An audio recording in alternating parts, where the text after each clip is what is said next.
try and get outside, ideally within the first 5 minutes of waking, or maybe it's 15 minutes, but certainly within the first hour after waking. This is grounded in the core of our physiology. There are literally hundreds, if not thousands, of quality peer-reviewed papers showing that light viewing early in the day is the most powerful stimulus for wakefulness throughout the day, and it has a powerful positive impact on your ability to fall and stay asleep at night. So this is really the foundational power tool for ensuring a great night's sleep and for feeling more awake during the day. Second of all, if you wake up before the sun is out, you can and probably should flip on artificial lights in your internal home environment or apartment or wherever you happen to live if your goal is to be awake. Right? If you wake up at 4 a.m. and you need to be awake, well then turn on artificial lights. Once the sun is out, however, once the sun has risen, then you still want to get outside and view sunlight. Hey, it's Evan Carmichael, and I make these videos because I need them for me, because I want to wake up every day and watch a video that puts me in a mindset to believe in myself more and go off and accomplish amazing things and attack the day, and I hope that this video does that for you as well. So today, let's learn how to win the day and embrace the routine of high achievers. Enjoy. Some of you will wake up before the sun comes out, and if you're asking whether or not turning on artificial lights can replace sunlight at those hours, unfortunately, the answer is no. Unless you have a very special light, we'll talk about what kind of light, the bright artificial lights in your home environment are not, I repeat, are not going to be sufficiently bright to turn on the cortisol mechanism and the other wake-up mechanisms that you need early in the day. The diabolical twist, however, is that those lights in your home or apartment or even on your phone are bright enough to disrupt your sleep if you look at them too late at night or in the middle of the night. So there's this asymmetry in our retinal, our eye biology, and in our brain's biology, whereby early in the day, right around waking, you need a lot of light, a lot of photons, a lot of light energy, and artificial lights generally just won't accomplish what you need them to accomplish. But at night, even a little bit of artificial light can really mess up your so-called circadian, your 24-hour clocks, and all these mechanisms that we're talking about. So if you wake up before the sun is out and it's still dark, please turn on as many bright artificial lights as you possibly can or need, but then get outside once the sun is out. Routine number 2 is start with a run with David Goggins. What does a morning look like for you at the moment? Have you got a routine of some kind? Yes, I run every single morning. So that's what time are you up? When are you waking up? I'm up about 5:30. So every morning starts with a run. And that's because that's the one thing I hate to do more than anything in the world. So that's like my cup of coffee. And I'm all about armoring yourself. So the second you leave your house and the second you open your phone, the second you do any of that, you are now letting in poison and cancer. So I make sure a lot of things you can't avoid. So as I get up, I start to armor plate my mind and body. Like a person's going to war, you put your body armor on. That's what I'm doing on that run. I'm waking up and I'm giving myself all this armor. So when I come out in the world, now look at that phone, I'm ready. I'm not waking up late. I'm not rushing around. I'm not disorganized because I know I'm going to get hit in the fucking mouth. There's an art to getting hit in the fucking mouth. And that is why these things are important. You have to wake up and you have to give yourself belief. You have to give yourself confidence. So it starts with that run. So after the run, I come home, I eat something small. How long's the run typically at the moment? Nowhere under 12 miles. So 12 miles is the minimum. And what are you getting that done in? How long? It depends. Right now I'm running heart rate. So I'm doing like 8:15s, 8:30s. Because I'm retraining right now. Because what's that? Is that zone 2 for you? Zone 2. Yep. Because of the leg surgery I had. So I'm going back, starting from scratch. So anywhere from about 1:30 to 2 hours, I run every day. Routine number 3 is eliminate your smartphone with Mel Robbins. Your mindset and having a powerful mindset and being deliberate about what you're going to think about and what you're not going to think about, it begins the moment you wake up. And believe it or not, how you wake up, not when, but how you wake up and the first few things that you do in the morning will dictate your mood for the rest of the day, which based on science is going to impact your productivity and it's going to impact how you feel about your life. And it will also impact your mindset. for the rest of the day. You can think about your morning routine and whether or not you even have one in the exact same way that we think about the brain. You're either defaulting to something that you've always done that may no longer serve you, or you're getting deliberate and choosing to do something that's more positive and powerful because you deserve it.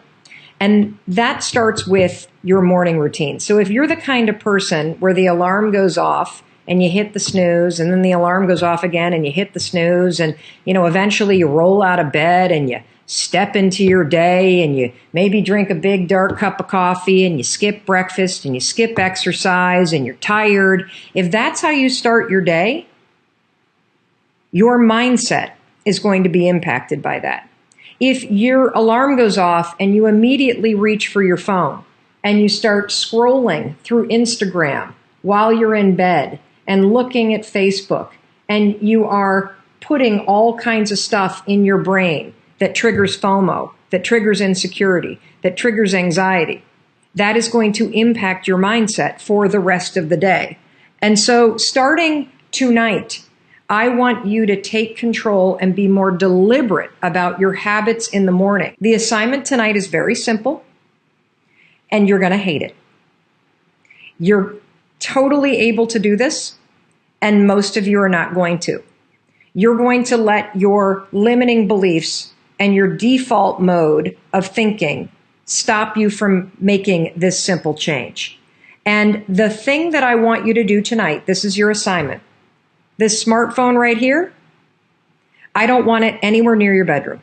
Your assignment is when you go to bed tonight, you are to plug your smartphone in outside of your bedroom. If you live in a studio apartment, put it on the other side of the room. I don't want this phone anywhere near where you sleep. And there's a simple reason why. You're addicted to it. And if it's next to you while you're sleeping, as soon as you wake up, without even thinking, the default mode of your brain will mindlessly reach for this, and you will lie in bed and you will look at your phone. And when you do that, you are putting in garbage into your brain before you even get out of bed. If you wake up anxious, if you wake up overwhelmed, if you wake up feeling like you're losing some imaginary race, if you wake up and you feel dread, if you wake up and feel negative or exhausted, I'm telling you, this is the reason why. And if you want to have a positive mindset this year, and you deserve to, then you also have to get very deliberate about your habits and about your morning routine in particular. Because how you wake up matters. How you wake up determines your mood. Also, to make sure you're actually taking action after watching this video, I've designed a special free worksheet just for this video. The worksheet will highlight all of the lessons learned in this video, as well as pull out our 3 favorite learnings and quotes that will inspire you to actually do something. The worksheet will also give you space to write down what your key takeaways are and your specific plan of action to make sure you're getting results. If you want the worksheet designed specifically for this video, absolutely for free, there's a link in the description below. Go click on it and start building the momentum in your life and your business. I'll see you there. Routine number 4 is reverse engineer your day with Jim Kwik. I believe if you want to win the day, you have to win that first hour of the day. You have to win that morning. And my goal is really not to distract myself. So when I wake up, first thing in the morning, I will go through and I will say, okay, what's the most important things I get done today? Because it's not about being busy, right? We're addicted to busyness. Sometimes we say, oh, people ask, how's your day? And what are you up to? It's just like, I'm so busy. And we use busyness as maybe like a badge of honor. And what we're really saying is that we're busy, so we must be important. But the goal is not to be busy, because then we start designing our day around being busy and we wonder why we're stressed. We wonder why we are overloaded. So what I do is I say, okay, let's say, and do this with me, please, wherever you are in your day right now. If you were to fast forward at the end of the day and somebody was to ask you, maybe a family member or a friend, how was your day? And you said, wow, it was amazing. Today was an incredible day. I crushed it. Reverse engineer it. What had to happen in order for you to say those words? What happened during those days? What things did you accomplish? Who were you being, doing, sharing, and so on? For me, I think of 3 professional things I want to accomplish. I feel that if our to-do list is 20 things or 50 things or even 100 different things, then we're just being busy. The most important thing is to keep the most important things the most important things. And you could do anything, but I believe you can't do everything. Certainly you can't do everything at once. So what would 3 wins be for your day? Routine number 5 is plan ahead with Brendon Burchard.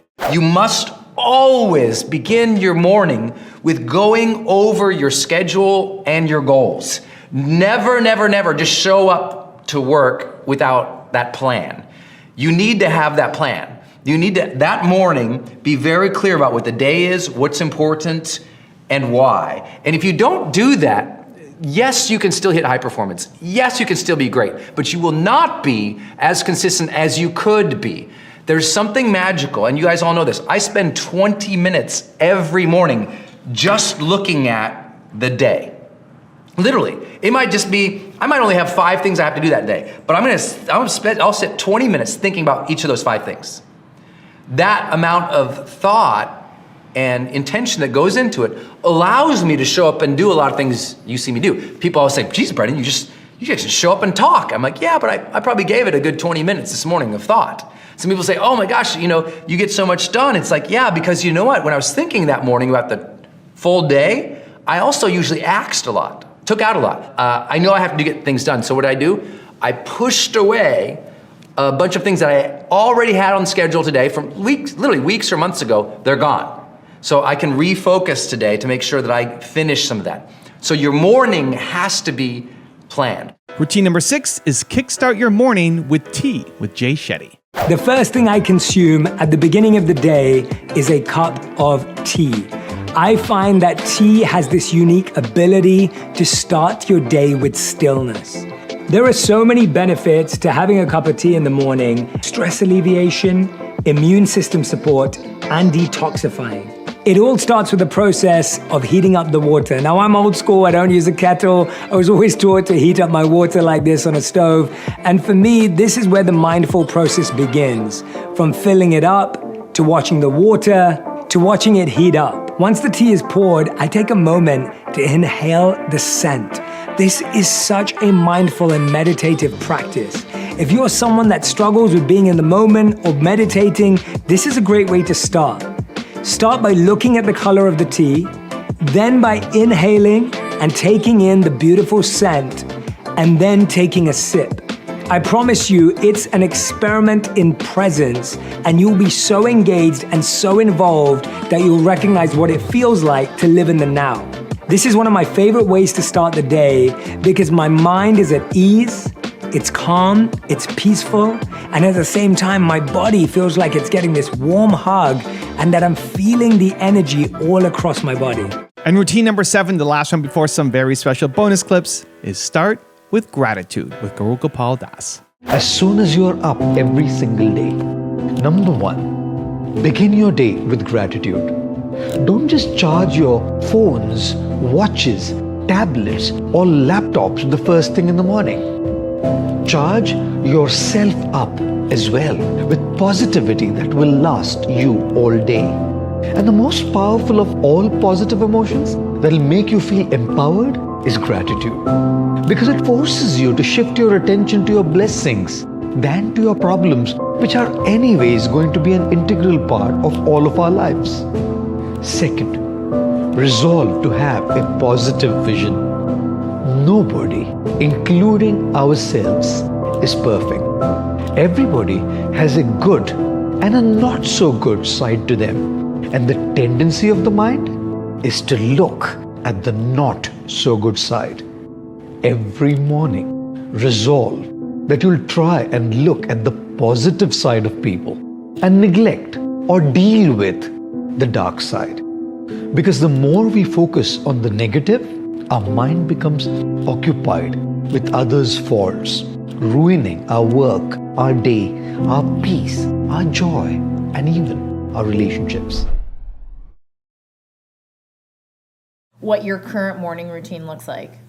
So I go through 5 S's: sing, sun, soar, sweat, scare. So sing, I put on music right away, and any song that will get you, like if it came on, you'd have to bounce and you'd have to sing, right? Yeah. So right now, there's a Chinese rap that I did. It's a Chinese song that I did a rap in English on top of. Yeah. And so I play that every morning. Chinese rap is like dance, or is it like straight up like hardcore rap? I'm rapping to a Chinese song. So there's this woman who's rapping, and I sped her up, and then I'm rapping over the parts where she's not singing. That was a fun little project that I worked on. So I like it. It makes me move. So I'm rapping to my own song every morning while it comes on. But whatever song gets you up and ready to go, because we wake up and you're tired and starting your day. And so music is the fastest way to change your state. Like as soon as it comes on, in 5 seconds, you can already be feeling better, right? Oh yeah. And there's no one magical song. It's whatever it is for you and the audience. Then sun. So I like to get outside. Yeah. So we got 2 dogs. They're in here with us today. I like to get outside just to get some fresh air on my face. We're in Toronto. It's December. There's not a lot of sun happening right now. But just getting out of your environment, even if you work from home, the walk from just your bedroom to the office, you can carry with that still the tired energy of the bedroom, right? So get outside, get some fresh air, even if it's just go out on the balcony and just take in some sun for a little bit. Mother Nature. Mother Nature makes a difference. Then soar. So this is the most important part. What is the thing that you need to do every day that makes you feel bold, powerful, unstoppable, confident, alive? Whatever that thing is, do it first thing in the morning. Instead of waiting, like maybe it's listening to the Pave Your Paradise podcast or watching the video series now, it's happening. If that's a thing, then you watch it every morning, you listen to it every morning. Most of us don't have enough intention behind the day. Yeah. And so I know it's part of what you do in the morning too, but for me it's, I go live on Instagram. So service, if I feel like the work that I'm doing matters, is important, I'm serving somebody, it makes me more amped up for the day. Totally. So I'll go live on Instagram every morning, and people join in from around the world asking questions, and I help them. And it's a quick half hour. And that's what I need to do. So other people, maybe it's meditation, maybe it's prayer, maybe it's something, like anything. Whatever the thing is that makes you feel bold, powerful, confident, if you started your day with the thing that made you feel bold and powerful, your year is going to look totally different. Like where you are in 1 year will be totally different than where you are right now. Amen. And then the last 2 are just sweat and scare. So I'll do a workout and then hop into a cold shower because Like, what do you like to do for working out? Usually I'll do 100 push-ups, 100 squats. What am I doing now? 100 push-ups, 100 squats, and 100 jumping jacks. Yeah. And then you do like the Wim Hof, the whole like cold, hot. That's it. Not hot, just cold. Just cold. Just cold. Yeah. There's no hot in the Wim Hof. No, I mean like the cold, like the whole the heat and coolness. Like you get really worked out, like sweaty. Oh, and yeah. Then you do the cold. Then jump into the cold. Yeah. Arguably the single most important improvement I can make in my life to improve my life is to upgrade my morning ritual or to create a morning ritual. And the idea is that how we start our day sets the tone and the context and the direction for the rest of the day and therefore our life. And if you win the morning, you win the day.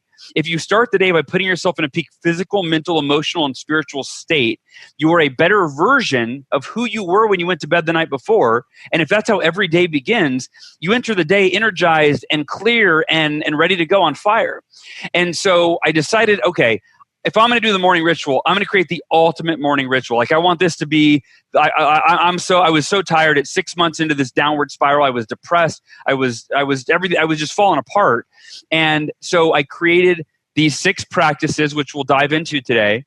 And I didn't know how to do any of them. Like one was meditation. I had never meditated in my life. One was affirmations. I thought affirmations were really goofy. Like what you pump yourself up, you know? And, but the next morning I woke up an hour earlier than normal, which the interesting thing was I thought it was going to be hard because I wasn't a morning person, but it was actually like I was a kid on Christmas Eve the night before. I was so excited to wake up and try this new ritual. The alarm went off the next morning. I woke up, jumped out of bed. I did the 6 practices and I sucked at them. I was terrible. Like I wasn't good I didn't know how to meditate. I was bad at all of these things. However, even poorly executing this self-care ritual by 6 a.m., I felt so clear. I felt so energized, motivated, and I felt hopeful. And maybe that's the most important piece because I believe that one of the major causes of depression is when you lose hope. And after 6 months of being optimistic at first, eventually life just beat me down and I got scared and I didn't know what to do. And that very first day that I did the Miracle Morning, it wasn't called the Miracle Morning, but I did the self-care practice. I had hope. I went, wait a minute, if I start every day like this, it's only a matter of time before I'm able to do the things I need to do to create what I want in my life. The second layer is, what are those self-care actions? So what are those self-care actions that you've, developed and refined and practiced, and every morning at 4:30 you get up and you do this every day, no matter what? So give us a picture of those. What are those self-care actions? So this acronym, the SAVERS, these are the 6 practices that make up the Miracle Morning. And the first S is for silence. I'll run through these real quick and then I'll dive into just a couple. The first S is for silence. That can be meditation. It can be prayer. It can be breathing exercises. Or for me, it's all of the above every morning for typically about 10 to 12 minutes. The A is for affirmations. And affirmations, I think, have been taught really ineffectively for, I don't know, as long as I've been around, by teaching us to either lie to yourself. If you want to be happy, just say, I am happy, until you fake it until you make it kind of thing. But I found that the truth will always prevail. And so if you say I am, and it's followed by something that you do not believe in your heart, you don't resonate with, and you're trying to convince yourself or trick yourself, I think that can be better than nothing, but it's not the optimum way. And we'll dive into the optimum way here in a few minutes. The V is for visualization. The E is for exercise. The R is for reading. And the final S in SAVERS is for scribing, which, as my good friend JP Sears says, is a pretentious word for writing. But for the acronym, journaling wouldn't fit at the end of SAVERJA. Every morning after alms round in the monastery, we would do our morning chants, sometimes before we went out, some of them when we came back. And they were chants of gratitude and prayers. May I use the food that's offered, the robes that I've been given, the care that I receive from others. May I use this in a way that benefits myself and the community around me and all the beings in this world. May I take these and receive it with deep gratitude. Gratitude, the acknowledgement of the countless blessings, great and small, that we receive every single day, with every breath and every meal. Gratitude has a trust, a confidence in life itself. It feels the same force that pushes grass through the cracks in the sidewalk, invigorates and keeps you alive every day. Gratitude gladdens the heart. It's not sentimental, not jealous, not judgmental. It doesn't envy or compare. Gratitude receives in wonder the myriad offerings of the rain and the earth and the care that supports every single life. You guys that are just getting started, you're not going to start right here. You're going to start down there, okay? Probably in another city, another town. I grew up in Lake Charles, Louisiana, no money, raised by a single mother. I was in debt at 25 years old. The first thing that I had to do in my life was not learn a new skill. The first thing I had to do to get my life moving in the right direction was self-development. It is vital. It was vital for me that I improved myself and I could start depending upon me. I had to show up every day with some rituals, some disciplines, and start getting myself to trust me. Not trust others, but trust myself to do the right thing every day. One of the things that I started doing was beating the sun up every morning. I'm gonna beat that sun up every morning so that I have the discipline and the control over my life. So I knew, hey, before that thing pops, I'm gonna pop. I'm gonna get out of bed, depend on myself, get up at the same time every day. And for me, that time, regardless of where I was beat that sun up. No matter where I am, I'm gonna beat that thing up. So it gives me a sense of control over my own life. Second thing, I had to start cleaning up my life and my friends and my environment. When I was younger, between 15 and 25, I was doing crazy stuff in my life. Wasting my weekends. I have the saying, weekends are for the weak. I was drinking, fooling around with a bunch of bad things, bad people, making poor choices. At 25 years old, I cleaned it all up. Quit going to those places, quit using those things, Quit hanging out with people that did not have ethics and discipline in their life, that weren't committed to the same things that I was. I wanted to build something in my life. I wanted to become someone. And to do that, to become someone in the eyes of the world, the first thing I had to do was become someone I could depend on. So put some things together, 3 or 4 things you can do every day to start the day, kickstart your day, get going in your day, to give you a sense of respect for yourself, accomplishment for yourself. Look, just beating that sun up every morning gives me the sense of accomplishment, that I did what I said I was gonna do, that I woke up when I said I would wake up, and I start building respect for myself, start believing in myself so that I can go out into the world and maybe today when I go into this meeting that I'm dressed for, maybe they'll believe in me as much as I believe in me, and that'll show up in a contract, a deal, maybe even some money. Beat the sun up. The next best predictor of lifetime success is conscientiousness. Well, so, and of the 2 aspects of conscientiousness, say orderliness and industriousness, the better predictor is industriousness. So the question is, well, what can you do about your industriousness? And the answer to that is, well, that's kind of rough too, because there's a strong genetic component. But you can work on micro habits with regards to your conscientiousness. And I think the best micro habits, this is partly to do with this future authoring program processes, I think the best thing you can do with regards to your conscientiousness is to set up some aims for yourself, goals that you actually value. And the future authoring program helps people do that. And basically, it does a situational analysis it helps you do a situational analysis of your life more than a psychological analysis, I would say. And so the questions are something like, well, all right, you're going to have to put some effort into your life. And you need to be motivated to do that. And so what are the potential sources of motivation? Well, you could think about them in the big 5 manner. You know, if you're extroverted, you want friends. If you're agreeable, you want an intimate relationship. If you're disagreeable, you want to win competitions. If you're open, you want to engage in creative activity. If you're high neuroticism, you want security. Okay, so those are all sources of potential motivation that you could draw on, that you could tailor to your own, your own personality. But then there are dimensions that you want to consider your life across. And so we ask people about, well, if you could have your life the way you wanted it in 3 to 5 years, if you were taking care of yourself properly, what would you want from your friendships? What would you want from your intimate relationship? How would you like to structure your family? What do you want for your career? Well, how are you going to use your time outside of your job? And how are you going to regulate your mental and physical health, and maybe also your drug and alcohol use? Because that's a good place to auger down, because alcoholism, for example, wipes out, 5 to 10% of people. So you want to keep that under control. And then so maybe you develop a vision of what you would like your life to be, and that associates the goal. Well, once the goal is established, and then you break down the goal into micro processes that you can implement, the micro processes become rewarding in proportion in relation to their causal association with the goal, and that tangles in your incentive reward system. We talked about the dopaminergic incentive reward system, and that's the thing that keeps you moving forward.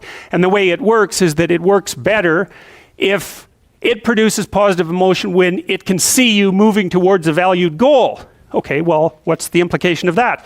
Better have a valued goal, because otherwise you can't get any positive motivation working out. And so the more valuable the goal, in principle, the more the micro processes associated with that goal start to take on a positive charge.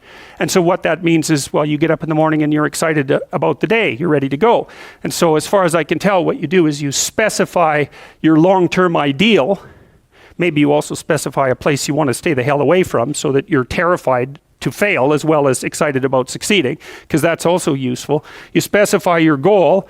You do that in some sense as a unique individual. You want to specify goals that make you say, oh, if that could happen as a consequence of my efforts, it would clearly be worthwhile. Because the question always is, why do something? Because doing nothing is easy. You just sit there and you don't do anything. That's real easy. The question is, why would you ever do anything? And the answer to that has to be because you've determined by some means that it's worthwhile. And then the next question might be, well, where should you look for worthwhile things? And one would be, well, you could consult your own temperament. And the other would be, well, you kind of look at what it is that people accrue that's valuable across the lifespan.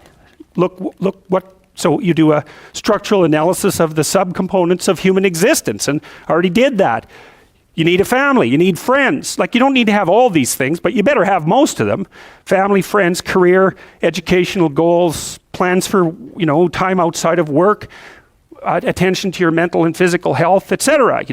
That's what life is about. And if you don't have any of those things, well, then all you've got left is misery and suffering. So that's a bad deal for you. So once you set up that goal structure, let's say, and that's really in many ways that's what you should be doing at university. That's exactly what you should be doing, is trying to figure out who it is that you're trying to be, right? And you aim at that, and then you use everything you learn as a means of building that person that you want to be. And I really mean want to be. I don't mean should be, even those things are going to overlap. And it's important to distinguish between those, because that's partly, and this is back down to the micro routine analysis. So if I was saying, well, you're going to try to make yourself more industrious. Okay, number one, specify your damn goals, because how are you going to hit something if you don't know what it is? That isn't going to happen. And often people won't specify their goals too, because they don't like to specify conditions for failure. So if you keep yourself all vague and foggy, which is real easy, because that's just a matter of not doing as well, then you don't know when you fail. And people might say, well, I really don't want to know when I fail because that's painful. So I'll keep myself blind about when I fail. That's fine, except you'll fail all the time then. You just won't know it until you've failed so badly that you're done. And that can easily happen by the time you're 40. So I would recommend that you don't let that happen. So that's willful blindness, right? You could have known, but you chose not to.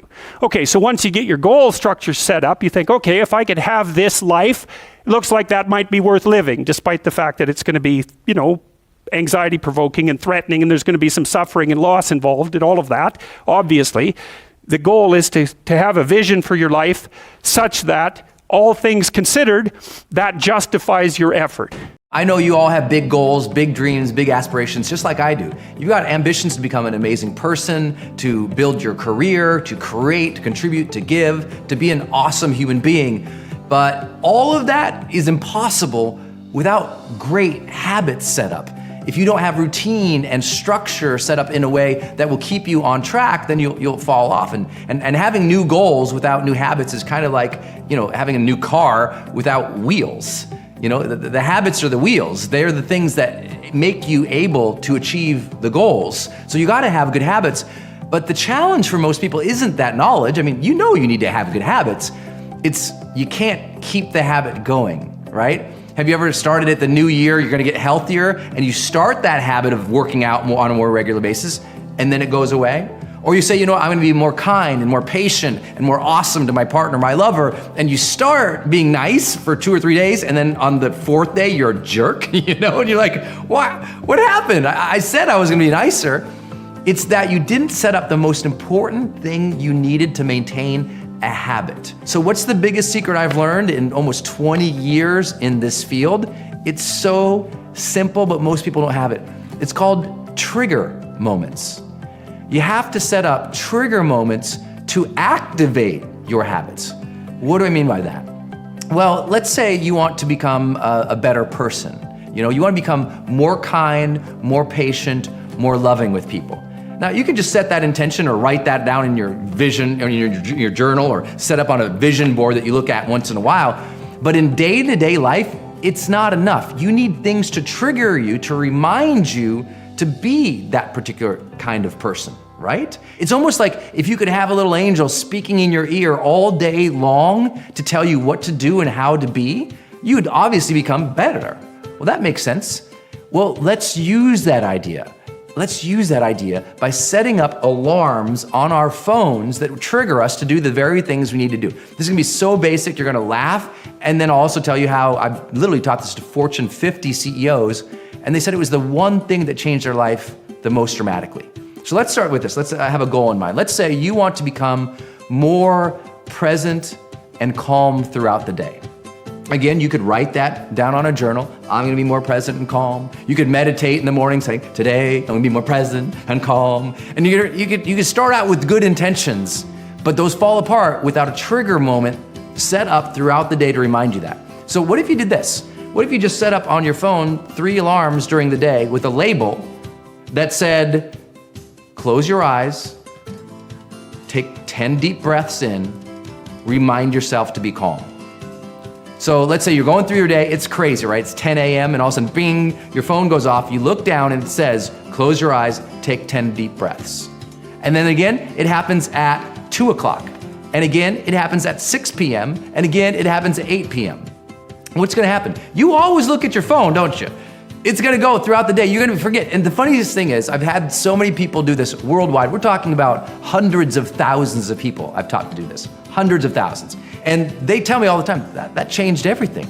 And you'll think, once you set it up, that the next day, you'll forget about it. No, that alarm will go off. You forgot you set the dang alarm. There it goes off in your face, and you're like, all right, I'm trying to be calmer and more present. Close my eyes, take 10 deep breaths, reground myself, here we go. You can't do it once a day. You have to have moments throughout the day that trigger you to enact the new behavior. I know this makes sense to you, but it's a challenge for a lot of people because they never set those things up. So what if you did it with an alarm? So for example, for me on the opposite spectrum, I don't want to just be calmer and more present. I want more energy throughout the day. So here's what I do. One of my big trigger moments is every time my butt hits a chair, I don't care if I'm on a plane or I was like where we're shooting here, I wrote a lot of my books here. I wrote the Motivation Manifesto here. I wrote The Charge here. And if I'm going to write, my butt hits the chair, I grab my phone, I open the timer, and I set 50 minutes. Now at 50 minutes, the timer goes, bzzz, it starts buzzing, and I look at that and I go, oh, that's my trigger to get energy. So I stand up, I go get some water, I take a glass of water, drink it down, I do some stretches, and I do some exercise just really briefly, or I'll go for a walk, whatever it is, but I'll do something that usually takes just 2 to 5 minutes. Then I'll sit back down, I'll set that 50-minute alarm, and I'll work. And what that does is every 50 minutes, it triggers me to change how I'm physically moving. It changes my attention so that throughout the day, I'm continually refreshed. So I never have that 2, 3, 4 o'clock time where I'm like, you know? Why? Because I've triggered my day so that my energy is maintained throughout the day. Makes sense, right? This could be as simple as, let's say you want to be healthier in your life. Okay, let's set up some trigger moments for you in this way. Let's say every time you drop off the kids, on the way back to the house, you stop at the grocery store and get some fresh produce. That's just a trigger. It's like, okay, did one thing, drop kids off. Now, tied to that, triggered from that action, drop kids off, is go to health food store. Or let's say you want to get healthier in the morning. One of the easiest ways to help people maintain a better exercise program is this. Set a trigger, you wake up in the morning, your first action is to drink water, put your exercise shoes on, might get dressed if you were naked, just saying. So you get dressed, put your shoes on, you go downstairs or you go to the gym, and that's the trigger. You woke up, you do these actions. Nothing interrupts those actions, that's the action. And you have to have those set up.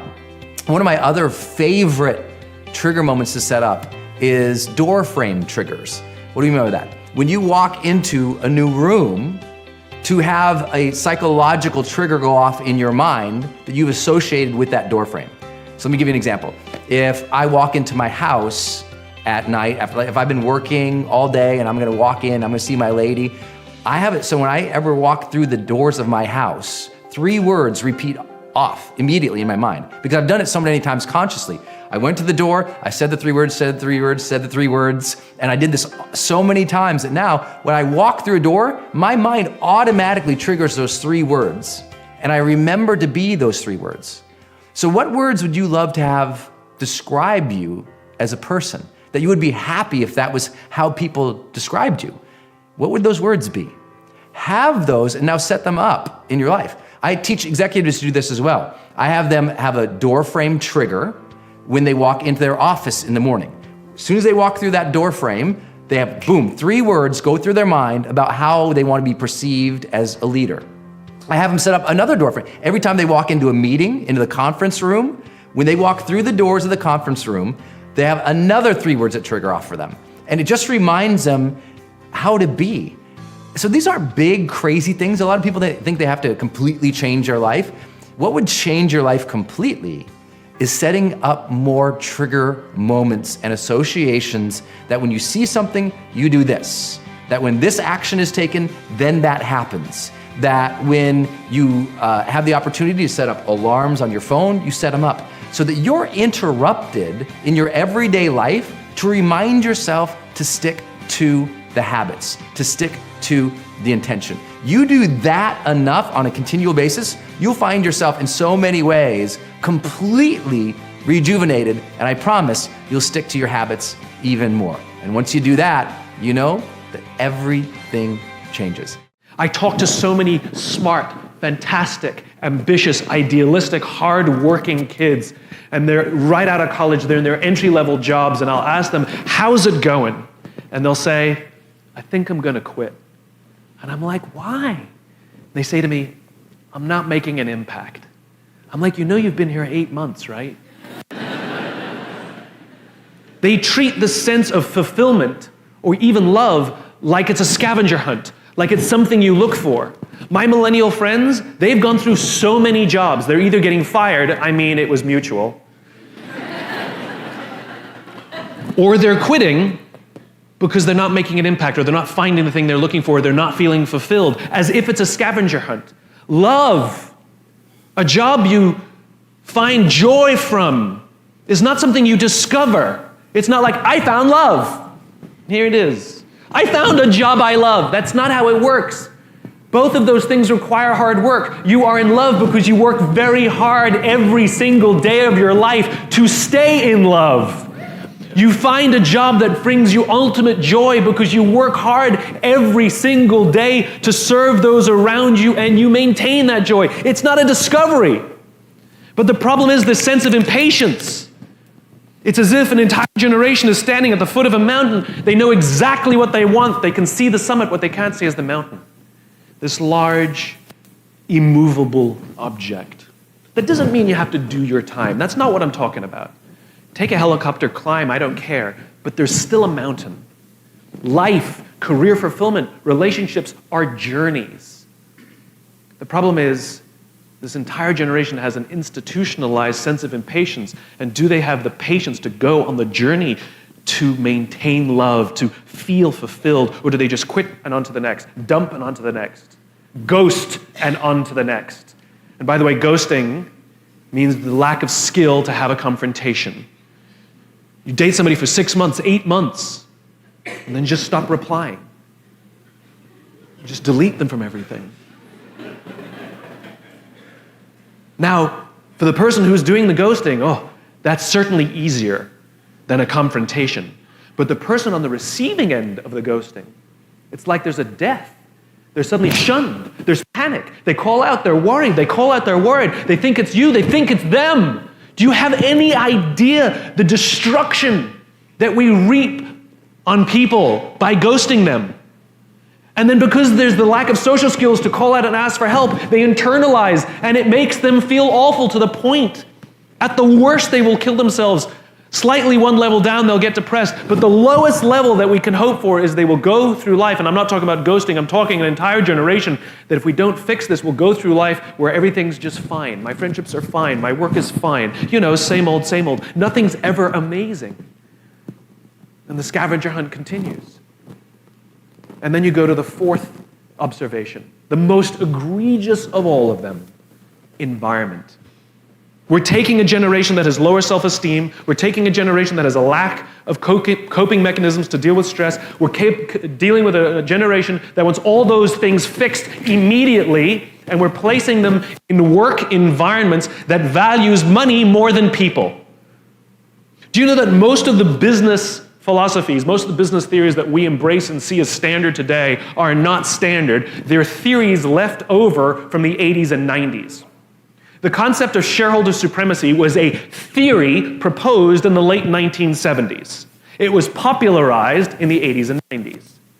The concept of using mass layoffs to balance the books did not exist in the United States prior to the 1980s.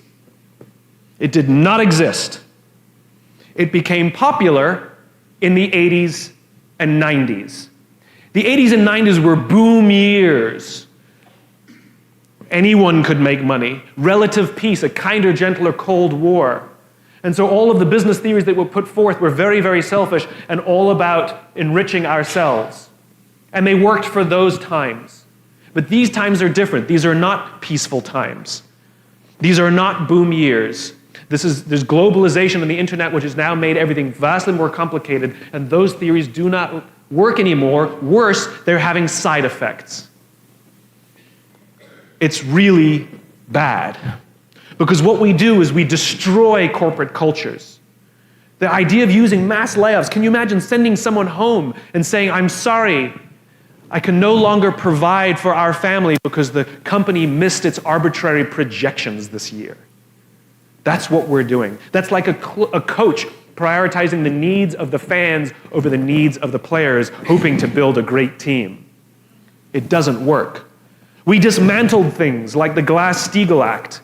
Glass-Steagall was passed after the Great Depression to prevent another Great Depression from happening.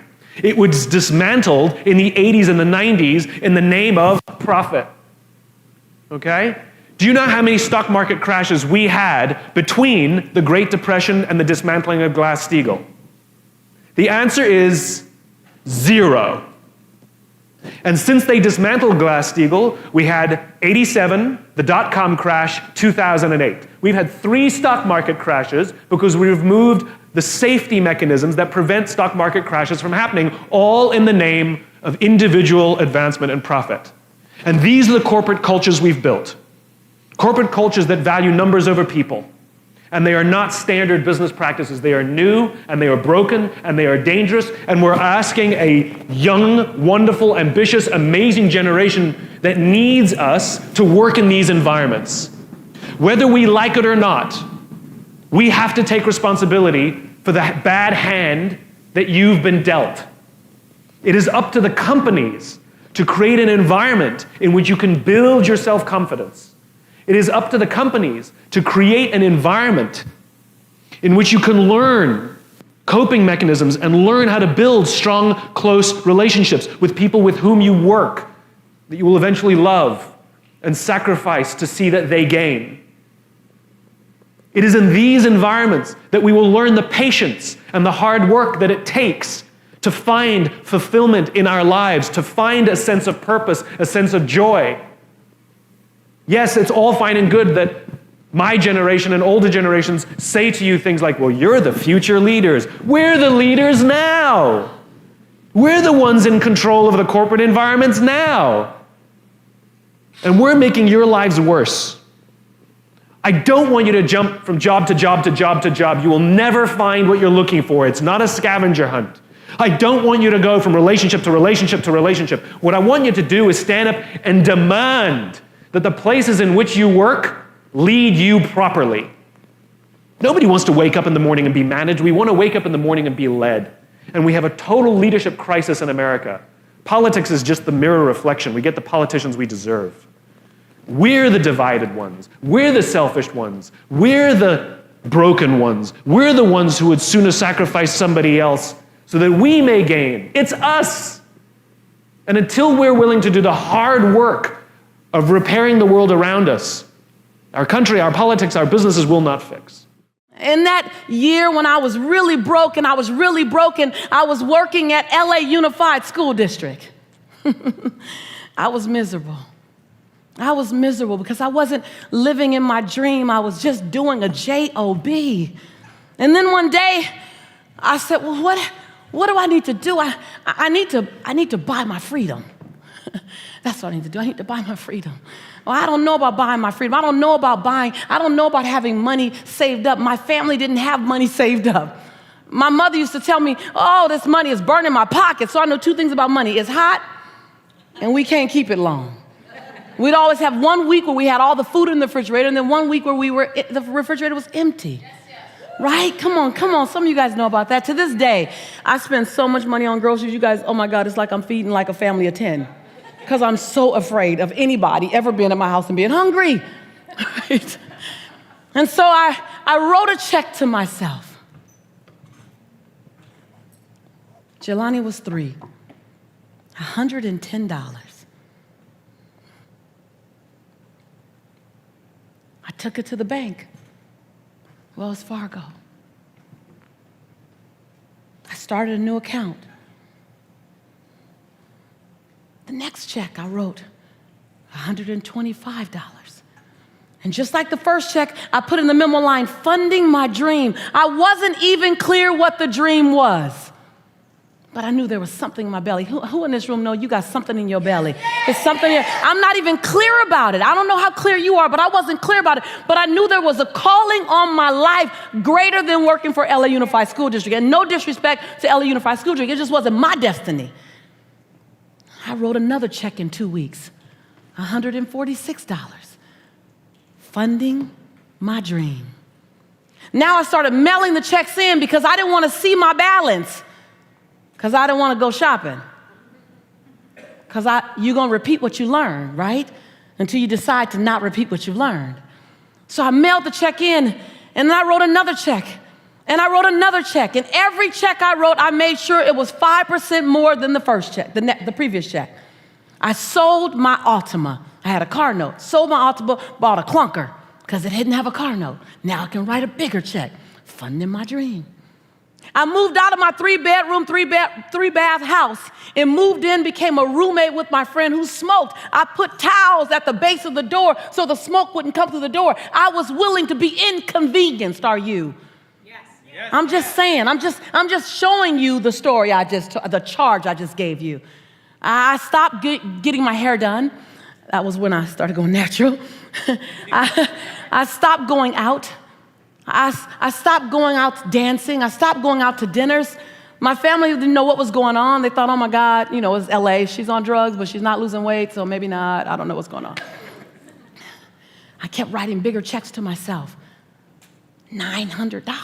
$900. I mailed it to Wells Fargo, funding my dream. $1,100. Mailed it to Wells Fargo, funding my dream. I still wasn't clear what the dream was. I just knew I had one, and it was being born through me, and I needed to give it a chance. That's all I knew. You don't have to see 2,000 feet in front of you. Just see 200 and run to the 200. You don't have to see it all. 3.5 years later, I'd written a check to myself every 2 weeks for 3.5 years. I didn't go out for 3.5 years. I didn't go dancing. I didn't get my hair done. I didn't get my nails done for 3.5 years. Are you willing to be inconvenienced for your conviction? I walk in to Wells Fargo 3.5 years later, and I said, hi, God bless you. Hi. My name is Lisa Nichols. She goes, oh my God, you're the funding my dream lady. I was like, yeah, I guess I am. And all of a sudden, all the tellers came running around. The manager came, they're like, oh my God, okay, oh my God, we have been wondering. We all got the same question. Y'all know what the question is, right? What's your dream? I was like, I'm not sure. But I know that it includes inspiring people, having people believe in themselves again, teaching them how to get back up when they've been knocked down, having them to be willing to give themselves 1,000 second chances. And every time they get to 999, press reset.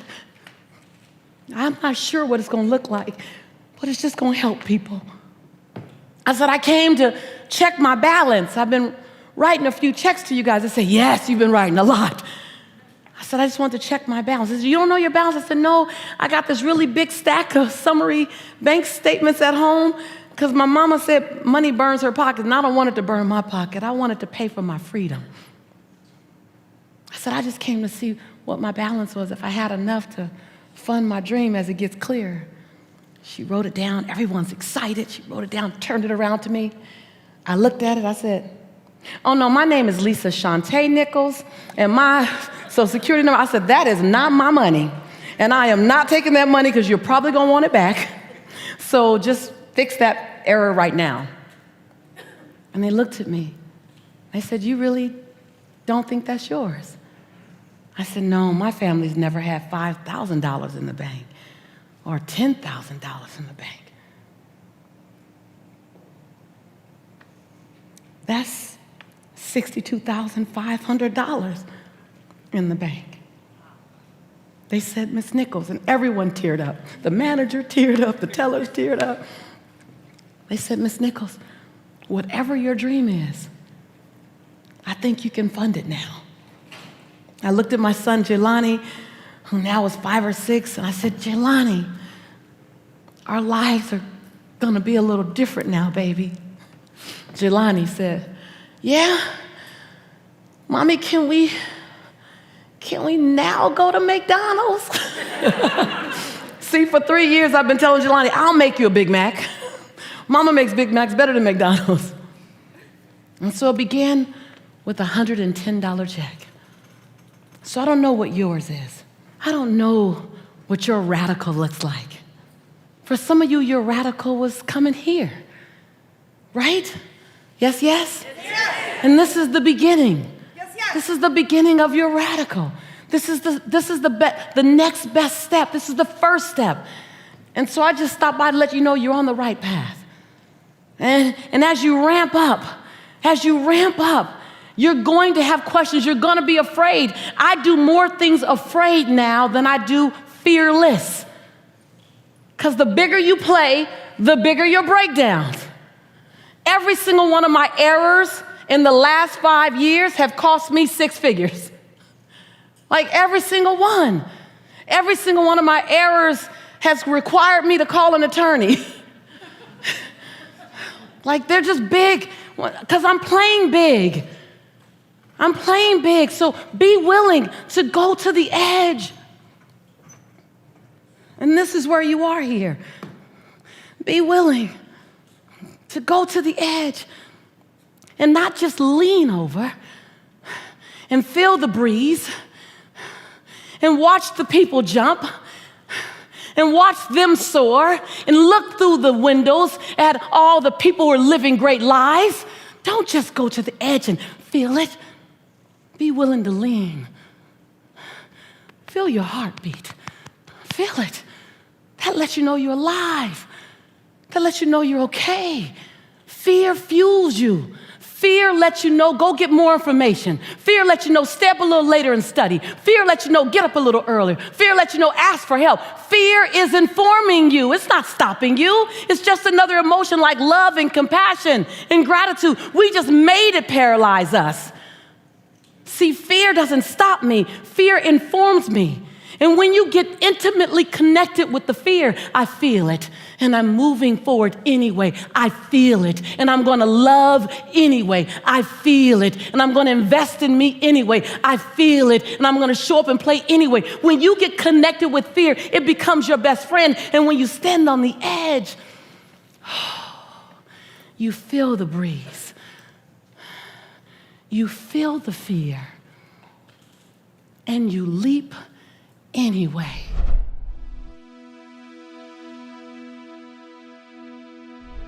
Because you made it this far in a video, I want to celebrate you. Most people start and don't finish. Most people never actually follow through. Most people say they want something, but they don't ever do the work to actually get it. But you are different. You are special. Believe Nation, you made it here all the way to the end, and I love you. So as a special celebration, if you put a hashtag Believe down in the comments below on this video, I will showcase you and celebrate you somewhere on the screen in a future video because you are awesome. For the 7 steps on how to build massive confidence, check the video right there next to me. I think you'll love it.